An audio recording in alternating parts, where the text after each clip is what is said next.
Riley Davis is with me today, and this is the second time in 10 minutes that we are doing somewhat serious investigative journalism. I have no idea where this came from. Normally, our channel is just pure comedic sports banter, but today we have, I think, a real bit of news that I haven't seen publicly reported, and who knows? We aren't reporters. I'm not trying to report here. This is simply something we were tipped off to from some BYU account that messaged us that we fact checked. It looks real and is very interesting in regards to BYU basketball. So without further ado, let me get to this. Chamberlain Burgess, former four-star recruit back in the class of 2025. Actually, I want to say he committed over a year ago, but he chose BYU over Illinois. Fun player, like serious offensive upside. Yeah, he signed hmm all the way back in November 2024. And Chamberlain Burgess is a kid I think has a very bright basketball future in Kevin Young's system. Just a player that would play at a lot of schools. The plan with Chamberlain Burgess, as far as I have been told, coming into his future in the upcoming season and beyond, was that he was going to not be on the BYU roster this year so that he could complete his mission. That is a normal thing that happens with BYU athletes from time to time. I believe that was on record with what Chamberlain Burgess's plan was to be. However, something interesting has happened here. Chamberlain Burgess is currently listed on the official team roster of a school called Snow College, which is a community college in the state of Utah. And this is real. You can go Google it. You can find it. Chamberlain Burgess is listed as a Snow College basketball player at the community college level right now for this upcoming season. So, listen, I think people might be able to draw conclusions from what that potentially means. We'll give our thoughts on this. I'm certainly not trying to like expose something that shouldn't be exposed, but also let's just call it what it is. It is public knowledge at this point if hmm Chamberlain Burgess is listed at a community college as a basketball player. I think we can feel comfortable talking about it given that that has become the situation here. He is officially listed at Snow College.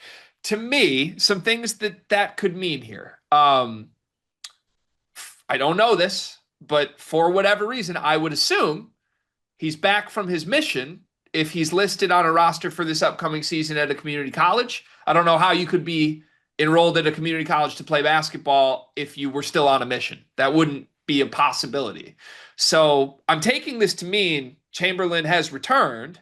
I don't know enough about how missions work, and obviously there's a whole culture around what they are hmm to know what that could mean. I've been told from a couple people who do know a lot more than me that there could be a lot of different reasons why someone would return from a visit prior to when it was expected they would return. Regardless, whatever the reason is, feels safe to assume that BYU did not have a spot for him on the roster this year. That would be the reason maybe you enroll at a community college is because, oh, hey, I'm back. Can I play this year? BYU's like, no, you weren't in the plan this year. We signed all of our available scholarships, which I believe is what Kevin Young did. He has a bunch of on scholarship players for this upcoming season. So, very strange, very unique situation. I think flat out, I don't know if we have ever seen in NCAA history a player of Chamberlain Burgess's caliber make his college debut at a community college. There, as far as I know, there has never been a top 100 recruit in the history of college basketball to play his first minute of college basketball at a community college. But hmm it appears that is what is going to happen with Chamberlain. And again, as far as I can tell, no BYU accounts have commented on this. There is no report on this. Nothing from BYU basketball on the situation that is Chamberlain Burgess being on Snow College's official roster for the upcoming season. So, little investigative journalism, you can call it. Accounts telling us this is what was going on. Ultimately, he's on the roster. How do you assess this situation, Riley? Well, for one, just in terms of his development and his ability to contribute, I kind of love it. I think it's like a no lose situation if you're BYU. I don't think he's going to transfer when you consider. I mean, he is a part of the LDS Church, and it just seems like he is a BYU kid through and through. Like I don't think he's at a risk to go get poached by somebody. And I just like the angle that playing in JUCO, you're going against. It's like the last chance you stereotypes. It's guys who are trying to make it, who are trying to get noticed, and you're gonna have some dogs in there who are gonna bring it every night. But then on the flip side of it, you're looking at a kid who's 6'9", 6'10", has prototypical high major size, like you mentioned, was a top 100 recruit.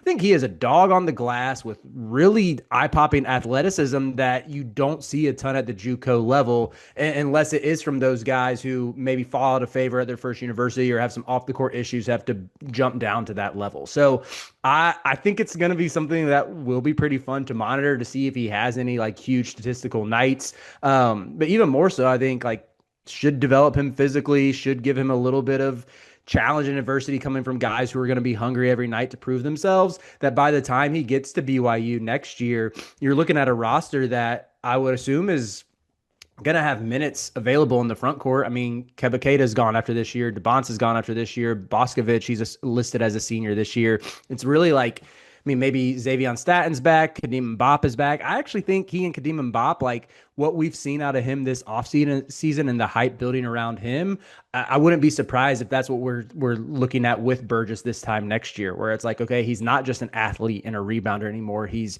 expanded his floor game. He's making threes. But yeah, I think it's a fascinating storyline, but one that I think could actually help his basketball development. Absolutely agree with you there. That seems undeniably true. So we talked about this weeks ago. I made note at a certain point this summer. It felt like Kevin Young and staff were over-signing the normal constraints of a roster. Mm-hmm. I mean, you Yeah, it go seemed like go they were through adding all someone new every week. yeah, go through all these guys: Rob Wright, Dawson Baker, Devonta Saunders, Keita, Moo Davis, Dom Diamande, Boscovich, Staten, Tyler Roos, Nate Pickens, Max Triplett, Brody Kozlowski, Kadeem Boop is 14 players. Those are 14 scholarship players. And then you also had Brooks Barr, who was a three-star. You had Jared McGregor, who was a walk-on. You had Chamberlain Burgess. That's 17 guys in the BYU basketball program. Most teams, even though, yes, you are allowed to have 15 scholarship players, most teams do not fill them. Most, even championship level programs, fill 13 guys or 12 guys and leave a couple spots open. Now, again, BYU culturally very unique because I would assume that if you have 17 guys in your basketball program, two of them are taking mission trips, right? That's Mhm. something Kevin Young and staff would plan around. And when Chamberlain Burgess committed to BYU, it was under the implication, I'm going to go on a mission. So, a coach can very easily map out his roster for future seasons. It's very clear that Chamberlain Burgess has been a big part of the future plans for BYU basketball, but he was not in the plans for the present. And that makes this situation very interesting. It kind of does harken back to what I was saying a couple weeks ago. If Kevin Young wasn't signing all the way to the brim with the, I don't know, Max Triplets and guys still on the roster, even Tyler Moose and Nate Pickens are good players, but those are your 13th, 14th guys. Would you rather just have Chamberlain Burgess as a freshman now back available in the event that something like this happened? If you had an Mhm. open roster spot, you could do it. I'm not saying it's mismanagement because no one on the BYU side should have planned for this, Right. but I think it is probably something where if you put Kevin Young on a lie detector test right now, he would probably say, hey, I'd rather have Chamberlain Burgess with us this season than with the community college down the road. I don't know how that's going to help his basketball career all that much in year one. Now, on the flip side, this is wildly impressive from Kevin Young and BYU and says something huge about the BYU culture because I would assume, if I am reading this situation correctly, he's going to go to Snow College for a year. He's going to stay in the general vicinity of BYU. It's local, right? He's going to end up going to BYU games, be as much a part of this program as he can be without being on the official roster and playing games and practices at Snow. Um, Almost like a feeder program, right? Like minor league with Snow for a year, then to BYU. Hmm. But it's crazy, objectively, for a player of Chamberlain Burgess's caliber to agree to do that. And you only do that if you see the big picture with Kevin Young and his staff, and you know your heart and your mind and your game belong at BYU. So credit Hmm. to, I guess, BYU for having Chamberlain Burgess feeling that this is the best path for him. Credit to them for finding a creative solution to still make it work in the long term. I just step back. There's so many teams that Chamberlain Burgess could help right now at the Division 1 level. Like Illinois would immediately swoop back in and take him, and he'd probably play in year one. And it's a pretty massive thing for me that Chamberlain's just like, no, I'd rather go to community college so that I can still end up a BYU basketball player. Yeah, absolutely. And I mean, it shows the buy-in. It shows like just even culturally speaking, what Young has been able to establish in 1 year that he can point to. I think he knows how to sell the program so well too. Like again, as I'm watching Chamberlain Burgess highlights, I'm like, this kid is going to be, he is going to be in this Kadeem and Boot role next year, where it's like we have this sort of unknown factor in the front court who's super bouncy and plays really hard, who might have this other skill set that's developing, and we're just going to get to keep it as like our secret X factor that we're going to unleash at some point this year. And again, I could see why he's whatever role that Young is pitching him to stay committed. Like I think he has a plan for him. And speaking developmentally, and the fact, yeah, that he's willing to go down to the JUCO level for a year to wait his turn, I think it speaks volumes. However, Greg, this would not be a complete episode of Sleepers Find Out if I did not bring up something a little mysterious looking at this Snow College basketball roster. Oh boy, I'm nervous. I need you to tell me if this matters, Greg. They have, I'm not going to count. It looks like they have 12 to 13 players listed on the roster.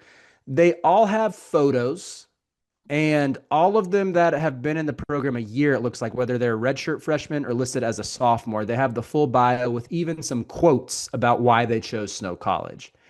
The one player without a photo listed by his name is Chamberlain Burgess. And there is no bio listed for Chamberlain either. The bio part's not necessarily an issue because none of the true freshmen do. But there is still part of me that's like, are we seeing this be listed right now? Are we talking about what are the implications of him sticking around at this JUCO for a year, and maybe he just like never even suits up for Snow College? Maybe he's just working out there or whatever. I don't know why he'd be allowed to work, why he wouldn't be allowed to just work out at BYU if he's not going to play. But with the unknown, I feel like I'm not a JUCO expert by any means, but it seems like those rosters are always a little bit up and down, volatile. You never know what's going to happen. I do question, like, okay, come on, what are the realistic chances? Even though I said that maybe this could be good for his development, what are the actual chances that Chamberlain Burgess ever suits up for Snow College?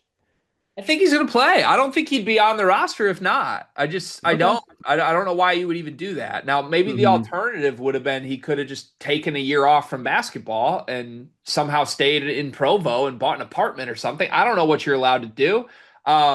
But to me, yeah, if he's going to be on the listed roster, I got to imagine that means he's actually playing basketball He's games. there and So he's enrolled. Yeah, yeah, yeah. it's fascinating to me. But I would say this, the weird part to me, and maybe I don't want to say this is criticism, but this is the one problem I have with this.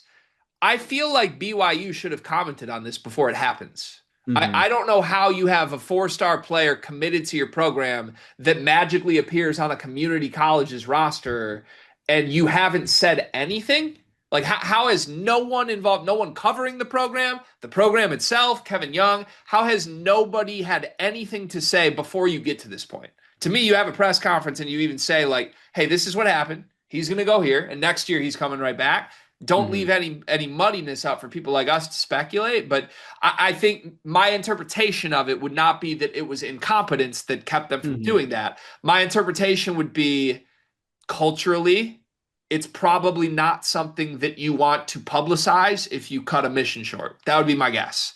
Hmm. So, in a sense, maybe there's BYU almost protecting Chamberlain here. And I hope this video is not being interpreted as us trying to expose some big scandal with Chamberlain. That is Right. not my intention at all here. But it is absolutely something that I think is very strange. It's unprecedented in college basketball, as far as I can tell, for a player of Chamberlain's caliber to be enrolled at a community college. And hopefully we can get some clarity from BYU basketball on exactly how this situation will play out soon.